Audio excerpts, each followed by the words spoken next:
Philanthropy Africa. I am Ijoma Idikachima and I'm your host for today. Now, like we always do, Philanthropy Africa is all about talking about philanthropy in Africa, and today we're looking at the 7 phases of philanthropy according to Royce and Carey. Well, let's start with the first one, and that's the communitarian. Now, these are people who do good because they believe that doing good makes good sense. So they do good in their community because it benefits their lives, their business, and also the community. The next set of people are those known as the devote. Now, these are people who do good because they know it's God's will, and sometimes they give to religious organizations because that's why and where their heart leads them to always do good. And the next set are those known as the investor. Now, the investor believes that doing good is good business. Yes.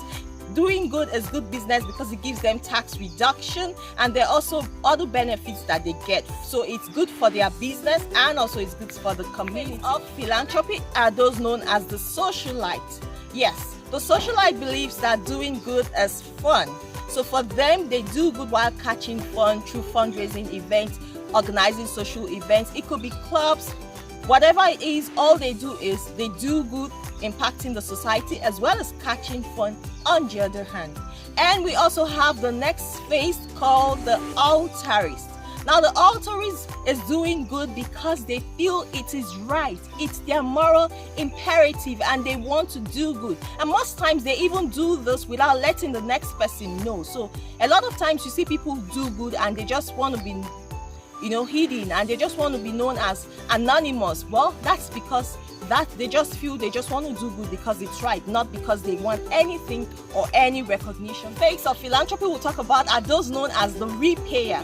Now, the repayer is doing good in return. It's someone who has benefited from an organization or an institution and believes by loyalty and is indebted to that institution and is loyal, or as a result of obligation, believing that they have to do good in return to that organization that they benefited from. So that's the repayer. And we do that a lot with our alumni association, because we believe that, this institution has really impacted my life and I need to repay, I need to do good, I need to give back to the institution that has given to me. And finally, let's talk about the Teenz. Now, these are people who do good because it is a family tradition.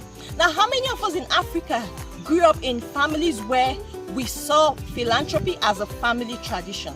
Well, for me, I know growing up, I most times saw my mom always giving out things to people. So somehow I just believed that giving was part of a culture that we should always do, always help the next person.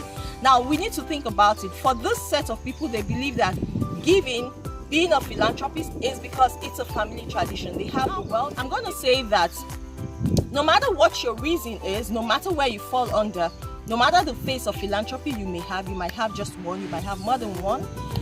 It doesn't matter. What matters is the fact that you are doing good. So if you're doing good because it's fun, because it's good business, because it's right, because it makes good sense, because you feel it's God's will, or because it's a family tradition, it doesn't matter. What matters is the fact that you are doing good in your community. You have the attitude, you have the mindset to do good, to touch the next person, to reach out, and that's what's important. So I'm going to tell you, keep doing good. Don't stop doing good. Until I come your way next time, I am Ijoma Idikachima.